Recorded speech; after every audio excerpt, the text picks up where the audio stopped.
Welcome to detail explanation of poem number 10 Gitanjali. इसे आप song number 10 भी बोल सकते हैं।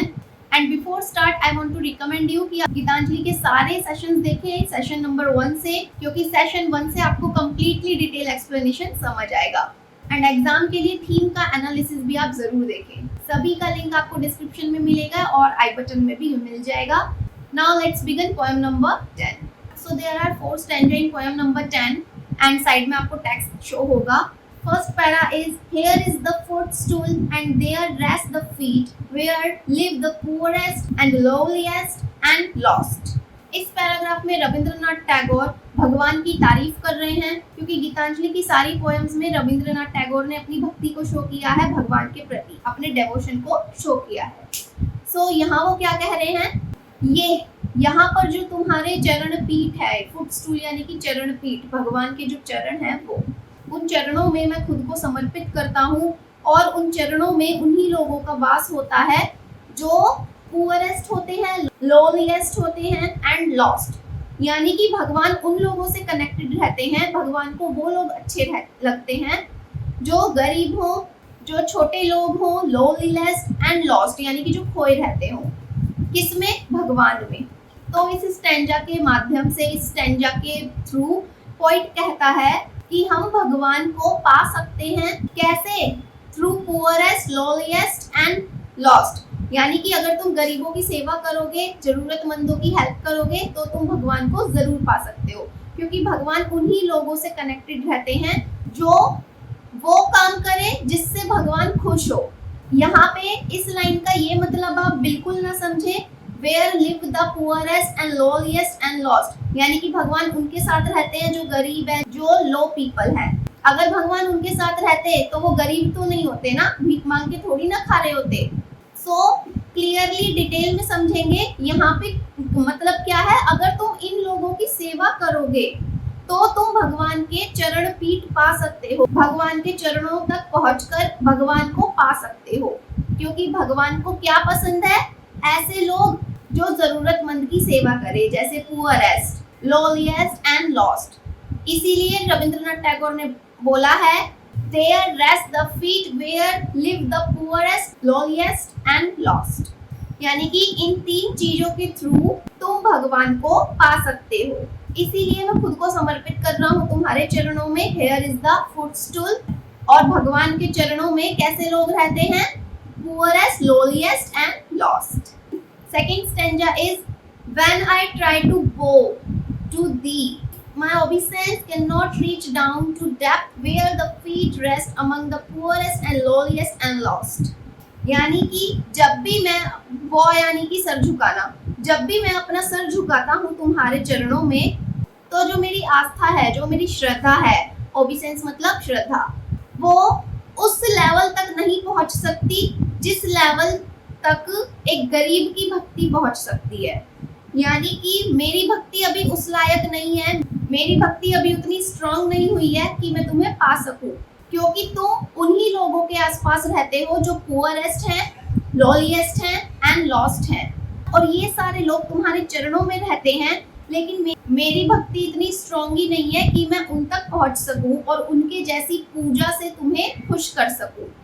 तो इस स्टैंजा में रविंद्रनाथ टैगोर शो कर रहे हैं कि भगवान को पुअर लोगों से कितना ज्यादा गहराई वाला प्यार है। तुम गरीब की सेवा कर लो, भगवान खुद ही खुश हो जाएंगे, मंदिर जाने की जरूरत भी नहीं पड़ेगी। इसीलिए जब भी मैं तुम्हारे चरणों में अपना सर झुकाता हूँ तो मुझे वही सारे लोग नजर आते हैं, पुअरेस्ट, लोलीएस्ट एंड लॉस्ट।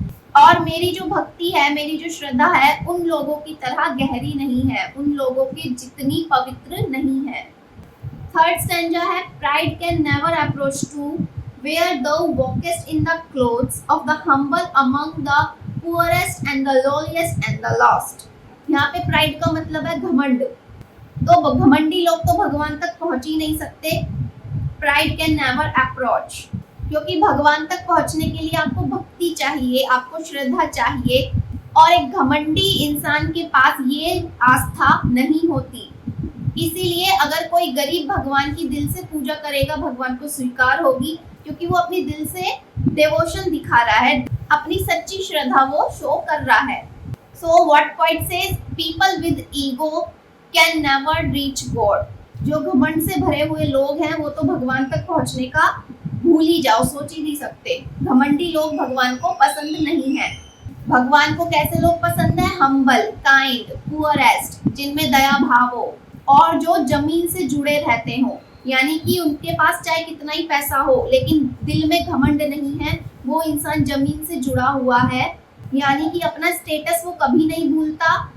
तो इस टाइप के लोग भगवान को अच्छे लगते हैं, भगवान ऐसे ही लोगों के साथ रहते हैं। सो फाइनली पॉइंट क्या कह रहा है कि तुम अपनी ईगो हटाओ, remove your ego and get purified, और एक शुद्ध हो जाओ, पवित्र आत्मा की तरह शुद्ध हो जाओ। तुम्हारे मन में कोई मैल नहीं होना चाहिए, तुम्हारे मन में कोई गंदगी नहीं होनी चाहिए। अपनी आत्मा को शुद्ध करो और भगवान को पालो, उनसे कनेक्ट हो जाओ। भगवान को इस बात से कोई फर्क नहीं पड़ता कि तुमने अच्छे कपड़े पहने हैं, बुरे कपड़े पहने हैं, फटे हुए कपड़े पहने हैं, गंदे कपड़े पहने हैं। भगवान को सिर्फ तुम्हारी पवित्र आत्मा से प्रेम है। लास्ट स्टैंजा है, my heart can never find its way to where the keepest company with the companionless among the poorest and the lowliest and the lost. अब हमारे लास्ट स्टैंजा में जो पॉइंट है वो थोड़े कंफ्यूज हो गए हैं और कहते हैं कि मुझे तुम तक पहुंचने का रास्ता नहीं मिल पा रहा है। My heart can never find its way, मेरा जो दिल है वो भगवान तक नहीं पहुंच पा रहा है और ना ही रास्ता ढूंढ पा रहा है। क्यों? क्योंकि भगवान कैसे लोगों के साथ है? गरीब लोगों के साथ है, जरूरतमंद लोगों के साथ है।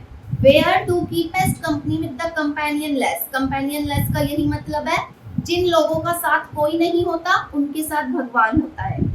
तो तुम उन लोगों के साथ रहते हो जिनके साथ कोई नहीं रहता, वो कंपेनियनलेस लोगों के साथ तुम रहते हो। इसीलिए मैं तुम तक पहुंचने का अपना रास्ता नहीं ढूंढ पा रहा हूँ, क्योंकि मेरे पास तो तुम्हारी कोई कंपनी ही नहीं है जो मुझे तुम तक पहुंचा दे। और कैसा फील होता है एंड में रविंद्रनाथ टैगोर को कि अगर मुझे भगवान नहीं मिलेंगे मेरी लाइफ में तो मेरी जिंदगी मीनिंगलेस है, मेरी जिंदगी का कोई अर्थ ही नहीं है।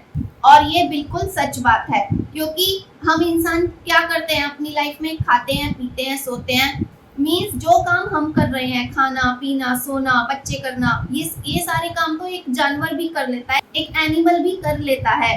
तो हमारे इंसान होने का क्या फायदा? तो फायदा कैसे होगा? हमें जो इंसान का जीवन मिला है, हमें जो ह्यूमन बॉडी मिली है, जब तक हमारी ह्यूमन बॉडी में भगवान की प्रेजेंस ना हो, भगवान को पाने की इच्छा ना हो, तो हमारा मनुष्य का जो तन है, ह्यूमन की जो बॉडी है वो वेस्ट है। इसीलिए ह्यूमन लाइफ का क्या पर्पस है? टू अप्रोच गॉड, भगवान को पाना। और भगवान को पाने का जो तरीका है, जो प्रोसेस है, वो है भक्ति। और भक्ति केवल मनुष्य के जीवन में ही आ सकती है। भक्ति कोई भी एक जानवर नहीं कर सकता, उसे तो पता भी नहीं है भगवान क्या होता है, और उसे तो ये भी नहीं पता होता कि मैं हूँ क्या, मैं कौन हूँ। लेकिन हम इंसान, भगवान ने हमें इतनी बुद्धि दी है कि हमें पता है हम कौन हैं, और अपनी भक्ति को समर्पित करके हम अपने मानव तन से भगवान को पा सकते हैं। So this was the meaningful life of a human. तो यही सारी बातें रविंद्रनाथ टैगोर ने अपनी पोएम्स में समझाई हैं, अपने गीतों के माध्यम से। सो पोएम नंबर 10 का एक्सप्लेनेशन कैसा लगा आप मुझे कमेंट बॉक्स में ज़रूर बताएं। और एग्जाम के लिए गीतांजलि का थीम एनालिसिस ज़रूर देखना, सारे लिंक आपको डिस्क्रिप्शन में मिलेंगे, चेक इट नाउ। अब मैं मिलती हूँ नेक्स्ट वीडियो में, टेक केयर, बाय बाय।